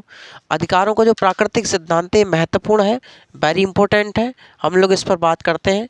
ज़्यादा ठीक ठाक है, नॉर्मल है, ज़्यादा बड़ा भी नहीं है ना ज़्यादा छोटा है। ध्यान रखेंगे।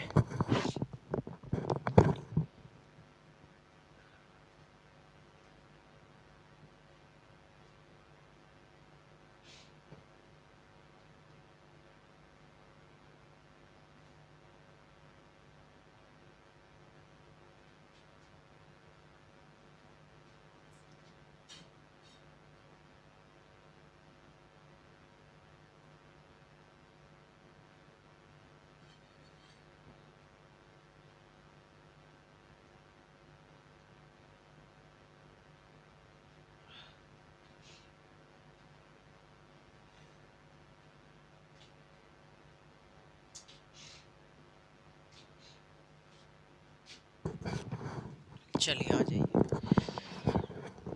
आ जाएंगे सभी साथी क्लास में। चलिए बकाए सब लोग सब रफ कर देते हैं, एक ही लिखा रहने देंगे।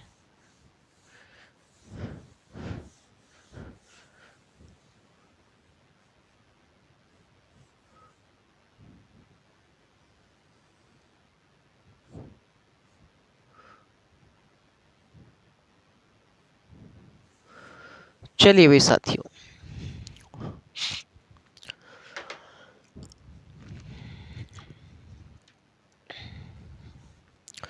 प्राकृतिक अधिकारों के सिद्धांत है।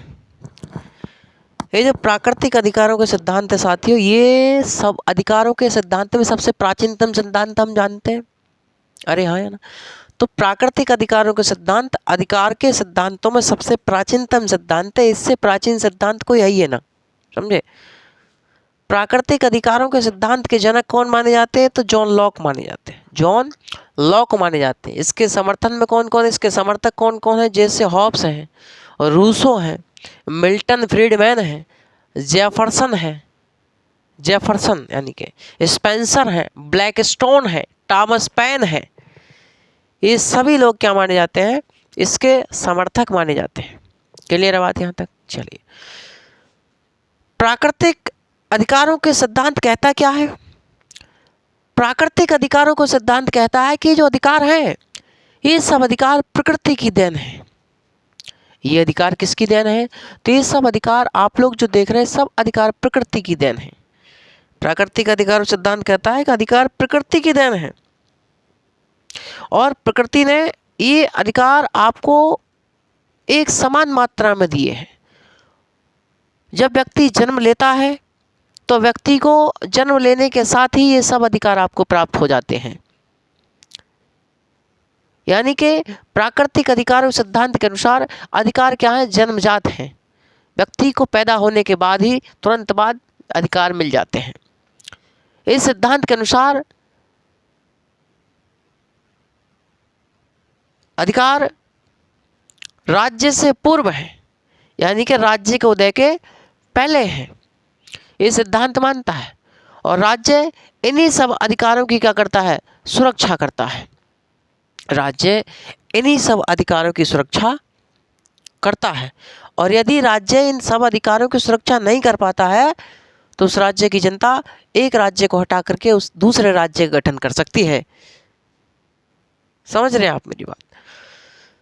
तो जॉन लॉक जो थे, जॉन लॉक ने क्या कहा? जॉन लॉक कहते हैं कि जो प्राकृतिक अधिकार हैं, उन्होंने भाई साहब 3 प्राकृतिक अधिकार बताए।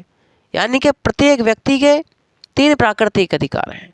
जीवन, स्वतंत्रता और संपत्ति के जो अधिकार हैं वो प्रत्येक व्यक्ति के प्राकृतिक अधिकार कहलाते हैं। समझ रहे हैं आप मेरी बात?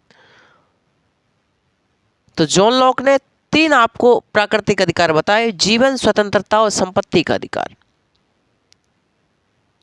इन्होंने जीवन और स्वतंत्रता के अधिकार की अपेक्षा संपत्ति के अधिकार को ज़्यादा प्राथमिकता प्रदान करी और जीवन और स्वतंत्रता के अधिकार को इन्होंने संपत्ति के अधिकार में समाहित माना। इसीलिए बाहन लिखते हैं, बाहन कहते हैं कि लॉक का संपूर्ण राजनीतिक दर्शन व्यक्ति के संपत्ति की सुरक्षा करना है। कि लॉक का संपूर्ण राजनीतिक दर्शन व्यक्ति की संपत्ति की सुरक्षा करना है। कौन कहते हैं? बाहन कहते हैं। लॉक कहते हैं कि ये जो अधिकार है, ये अधिकार अविभाज्य, अदेय एवं अहस्तांतरणीय है। ये सब अधिकार कैसे हैं? अदेय है, किसी को नहीं दे सकते, निरंकुश है, अहस्तांतरणीय है, ट्रांसफर नहीं की जा सकते और प्रत्येक व्यक्ति को जन्म के साथ प्राप्त हो जाते हैं। ये लॉक कहते हैं।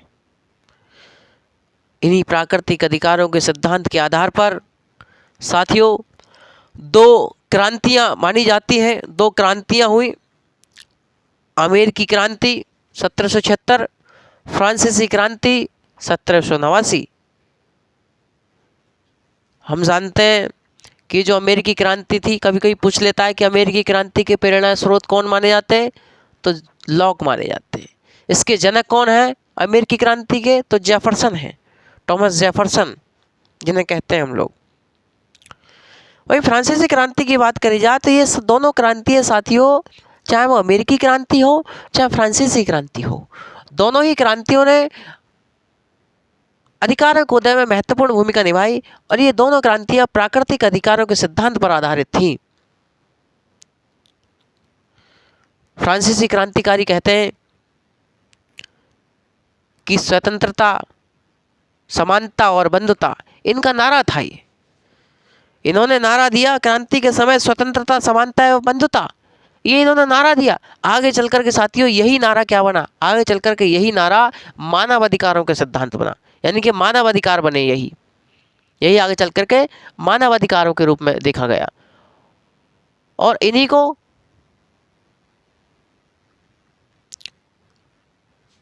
आगे चल कर के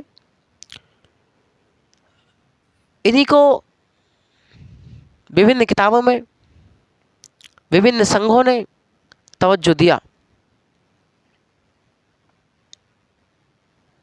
समझ रहे हैं आप मेरी बात? चलिए, तो मैं आपसे बता दूं कि इन प्राकृतिक अधिकारों के सिद्धांत के आधार पर 2 क्रांतियां हुई, इन पर आधारित हम लोग सभी जानते हैं। समझ रहे हैं आप मेरी बात? चलिए, तो दो क्रांतियां इनके आधार पर हुई, अमेरिकी क्रांति, फ्रांसीसी क्रांति। फ्रांसीसी क्रांतियों का क्या नारा था? स्वतंत्रता, समानता और बंधुता। ठीक है, आगे मैंने आपको बताया कि यही नारा क्या बना, आगे चल के मानव अधिकारों के सिद्धांत बना, और विभिन्न राष्ट्रों ने, विभिन्न संघों ने इनको क्या किया? स्वीकार किया। 10 दिसंबर 1948 को संयुक्त राष्ट्र संघ के चार्टर में इनको शामिल किया गया मानव अधिकारों के रूप में। इसलिए हम लोग प्रत्येक वर्ष 10 दिसंबर को क्या मनाते हैं? मानव अधिकार दिवस मनाते हैं। हाँ या ना? तो जड़ तो है, जड़ यहाँ से जभी तो फूल वहां पहुंचेगी जी। तो जेफरसन क्या कहते हैं, अमेरिकी क्रांति के जनक? जेफरसन कहते हैं कि हे ईश्वर, मुझे जीवन, स्वतंत्रता और सुख का अधिकार दीजिए। कि हे ईश्वर, मुझे जीवन, स्वतंत्रता और सुख का अधिकार दीजिए। कौन कहते हैं? ये जेफरसन कहते हैं। आगे चल कर के साथियों इस सिद्धांत की क्या हुई? आलोचनाएं हुई। इस सिद्धांत की आगे चल कर के आलोचना हुई। आलोचक कहते हैं कि सामाजिक विषमता स्वाभाविक है। सामाजिक विषमता स्वाभाविक है। कोई व्यक्ति गरीब घर में जन्म लेता है तो कोई व्यक्ति अमीर घर में जन्म लेता है। हालांकि प्राकृतिक अधिकारों के सिद्धांत ने सबको एक समान मात्रा में अधिकार प्रदान कर दिए। आलोचक तो कहेंगे भाई कि सामाजिक विषमता स्वाभाविक है, कोई व्यक्ति गरीब घर में जन्म लेता है, कोई व्यक्ति अमीर घर में जन्म लेता है। लॉस्की कहते हैं कि अधिकारों की कोई स्थायी एवं अपरिवर्तनशील सूची तैयार नहीं की जा सकती। अधिकारों की कोई स्थायी और अपरिवर्तनशील सूची नहीं तैयार की जा सकती। कौन कहते हैं? लॉस्की कहते हैं। हमने जाना कि जहां प्राकृतिक अधिकारों का सिद्धांत कहता है, अधिकारों को निरपेक्ष मानता है कि इनमें परिवर्तन नहीं किया जा सकता, निरपेक्ष मानता है, वहीं आलोचक जो हैं, आलोचकों ने अधिकारों को निरपेक्ष नहीं माना, बल्कि इनके सामाजिक हित के आधार पर इन पर प्रतिबंध लगाया जा सकता है, इनमें परिवर्तन किया जा सकता है। इन सब बातों पर इन लोगों ने जोर दिया। समझे साथियों? चाहे इस सिद्धांत की कितनी भी आलोचना हुई हो, प्राकृतिक अधिकारों सिद्धांत की कितनी भी आलोचना हुई हो, लेकिन इसने अपने समय पर जो अव्यवस्था फैली थी, प्राचीन काल और मध्यकाल में जो अव्यवस्था फैली, उन सब विषमताएं जो फैली हुई थी, उन सब विषमताओं को एकजुट करने का प्रयास किया, उन सब विषमताओं से निपटने का प्रयास किया, कम करने का प्रयास किया, और लोगों के, व्यक्तियों के आपसी मतभेदों को कम किया, और सभी को समान मानने का प्रयास किया। उसने समान माना सभी को। तो ये तो था साथियों प्राकृतिक अधिकारों का सिद्धांत। ठीक है भाई, याद रखेंगे, एक बार इसको पुनः आप लोग लिख लेंगे मेरे साथी। ठीक है भाई, ये आज के लिए बस इतना ही है, क्योंकि मैं नेक्स्ट क्लास कर लूँगा, क्योंकि आप जानते हैं कि और भी चीज़ें देखनी है आप लोगों को। कंटेंट अदर जो अपना चालू होने वाला है, विचारकों में भी हम लोग चालू करने वाले हैं। ये क्लास से रुकेंगे नहीं साथियों, चाहे आपको 50 मिनट की क्लास मिले, लेकिन आपको डेली मिलेगी, इस बात की निश्चिंत रहिए साथी। मैं कोशिश करूँगा कि ज़्यादा से ज़्यादा आपको पढ़ाया जाए, ज़्यादा से ज़्यादा आपको पढ़ाया जाए। ठीक है, और साथियों आपका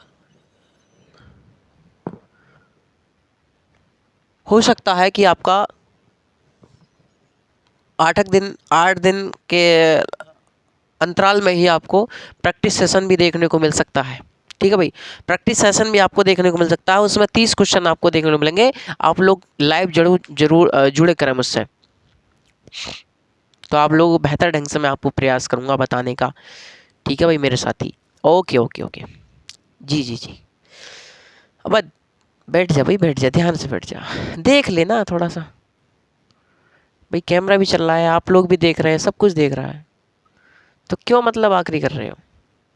चुपचाप बैठ कर लिखता रहे। चलिए लिखें भाई, देखें भाई, ऑनलाइन वाले ध्यान दें, लिखें प्राकृतिक अधिकारों का सिद्धांत। इसमें लिखा है भाई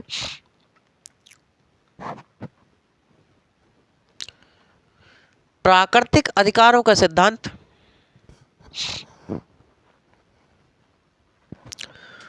प्राकृतिक अधिकारों का सिद्धांत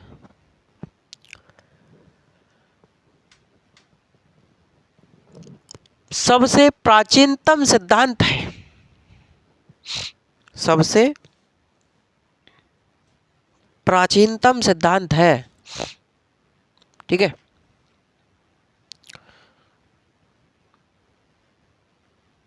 नई लाइन से लिखें, प्राकृतिक अधिकारों के सिद्धांत के जनक जॉन लॉक को कहा जाता है। जॉन लॉक को कहा जाता है। ठीक है जी। जॉन लॉक को कहा जाता है जी। अब लिखें, नई लाइन से लिखें, हॉब्स रूसो, मिल्टन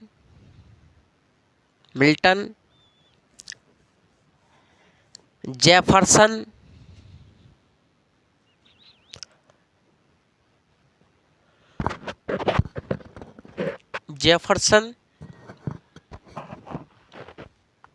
ब्लैकस्टोन,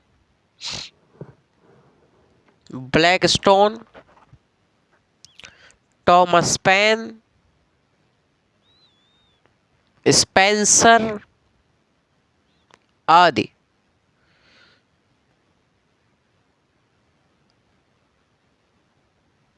प्राकृतिक अधिकारों के सिद्धांत के समर्थक कहे जाते हैं। चलिए, बहुत बढ़िया। आगे लिखें, प्राकृतिक अधिकारों के सिद्धांत के अनुसार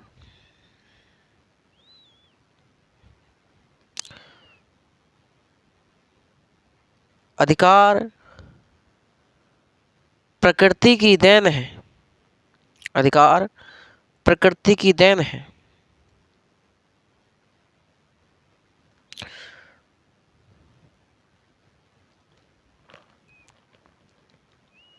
प्रकृति ने प्रत्येक व्यक्ति को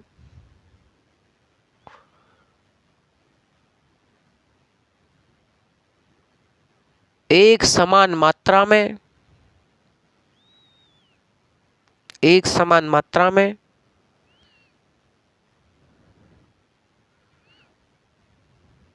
जन्मजात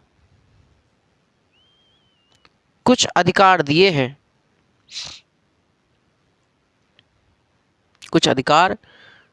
हैं। आगे लिखें, ये अधिकार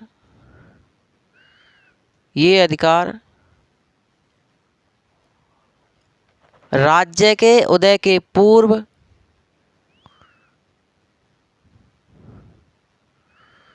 प्रकृति ने व्यक्ति को दिए तथा राज्य इन्हीं सब अधिकारों की सुरक्षा करता है। यदि राज्य इन सब अधिकारों की सुरक्षा नहीं कर पाता है तो ऐसी स्थिति में राज्य की जनता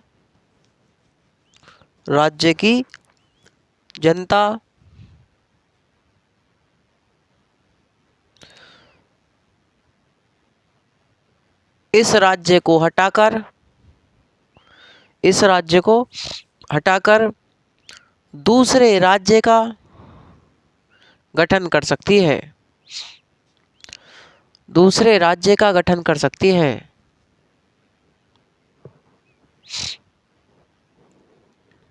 ठीक है,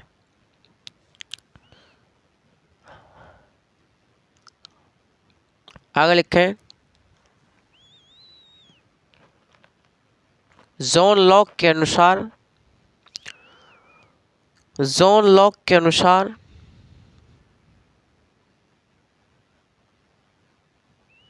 जीवन, स्वतंत्रता एवं संपत्ति के अधिकार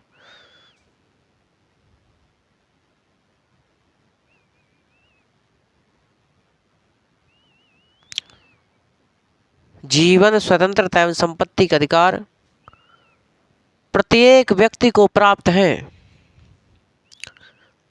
प्रत्येक व्यक्ति को प्राप्त हैं।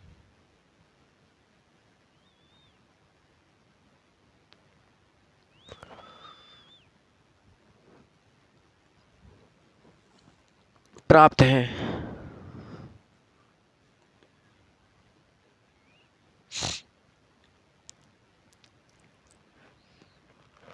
जॉन लॉक ने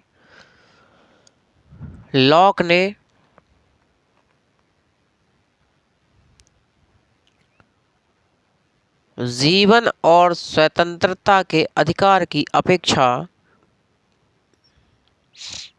जीवन, स्वतंत्रता और जीवन और स्वतंत्रता के अधिकार की अपेक्षा संपत्ति के अधिकार को प्राथमिकता प्रदान करी। प्राथमिकता प्रदान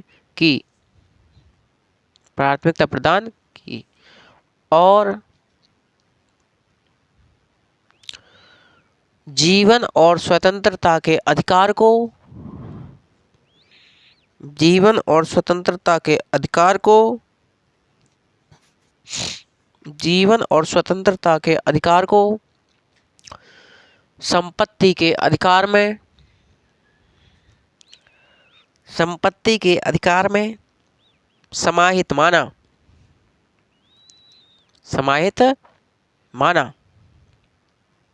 ठीक है भाई, इसीलिए लॉक के बारे में बाहन कहता है,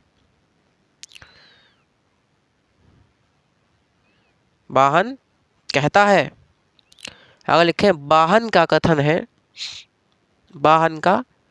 है कि लॉक का संपूर्ण राजनीतिक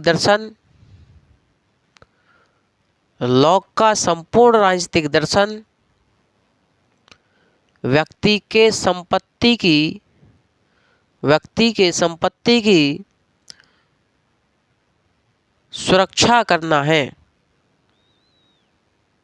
व्यक्ति के संपत्ति की सुरक्षा करना है।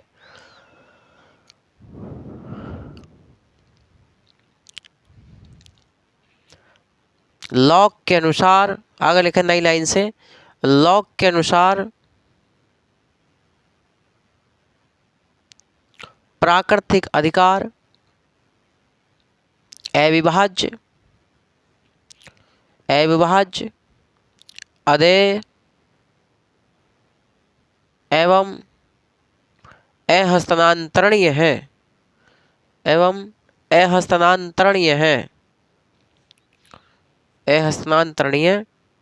है।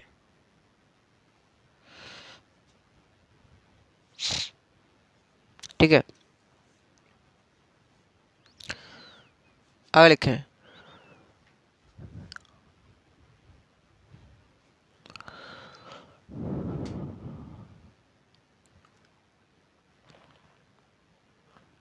अमेरिकी क्रांति 1776 ब्रैकेट में एवं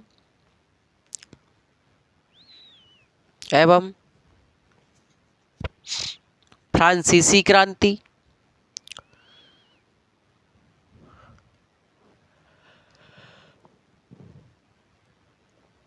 एवं फ्रांसीसी क्रांति 1789, ये दोनों क्रांतियां प्राकृतिक अधिकारों के सिद्धांत पर आधारित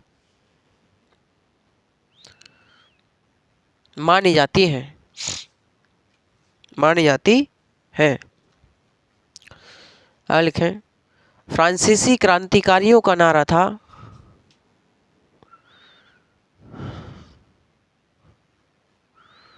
स्वतंत्रता, समानता और बंधुता।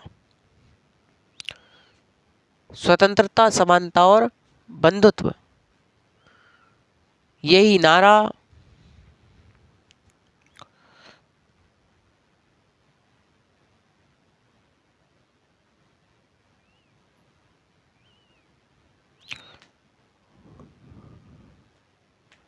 मानवीय, यही नारा मानवीय या प्राकृतिक अधिकारों पर आधारित था। यही नारा मानवीय या प्राकृतिक अधिकारों पर आधारित था। ठीक है, आगे लिखें, जेफरसन, टॉमस जेफरसन का कथन है कि हे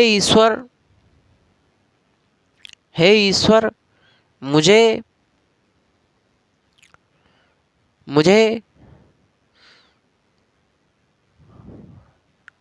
जीवन स्वतंत्रता एवं सुख का अधिकार दीजिए,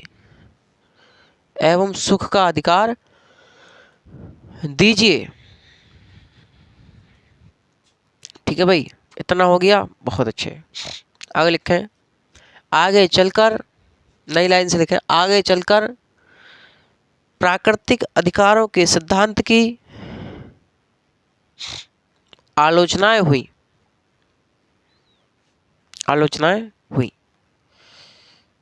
आगे लिखें, आलोचकों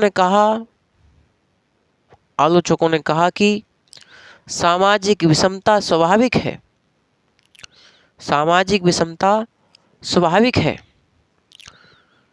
कोई व्यक्ति गरीब घर में जन्म लेता है तो कोई व्यक्ति अमीर घर में जन्म लेता है।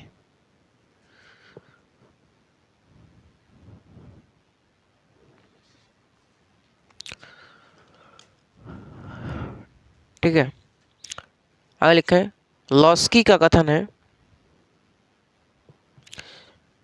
अधिकारों की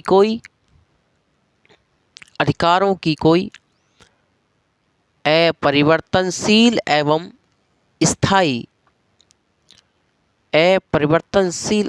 स्थायी सूची तैयार नहीं की जा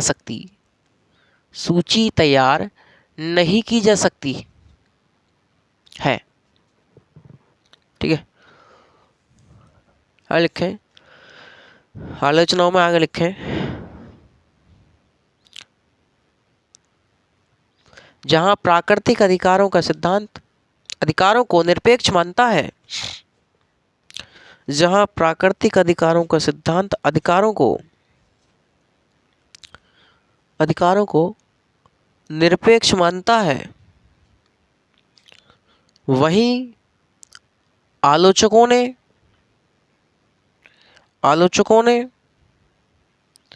अधिकारों को निरपेक्ष नहीं बल्कि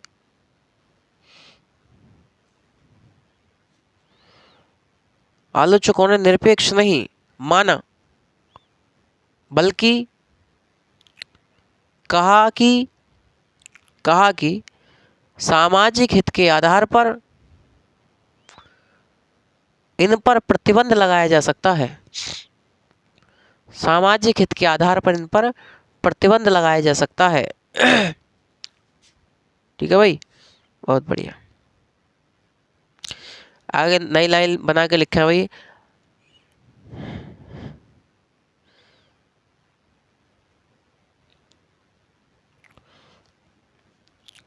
इतनी आलोचनाओं के बावजूद इस सिद्धांत ने प्राचीन काल और मध्यकाल में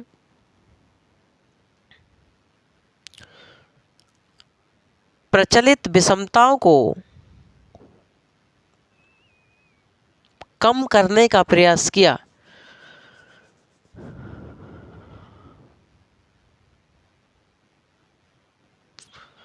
और व्यक्तियों के मतभेदों को दूर करके, व्यक्तियों के आपसी मतभेद को दूर करके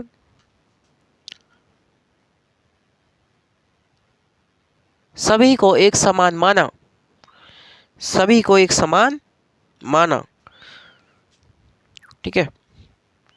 तो मेरे साथी, आज की जो क्लास हुई हमारी, हम लोगों ने राजनीतिक मूल अवधारणाओं के विषय में जाना, कैसे कैसे विकास हुआ। फिर उसके बाद हम लोगों ने अधिकारों के विषय में जाना, है ना। उसके बाद हम लोग प्राकृतिक अधिकारों के सिद्धांत देखा ही है। तो बस बने रहिए क्लास में नेक्स्ट सेशन तक। आज के लिए बस इतना ही। क्लास लगभग 1.5 घंटे की हो गई होगी। इतना ही आप लोग एंजॉय करें, पढ़ें, मेहनत करें ध्यान से साथियों। पेपर आपके नज़दीक ही है। तो चलिए साथियों, मिलते हैं आपसे नेक्स्ट सेशन में। जब तक के लिए आप सभी लोग बने रहें। बहुत बहुत धन्यवाद। नमस्कार। जय हिंद।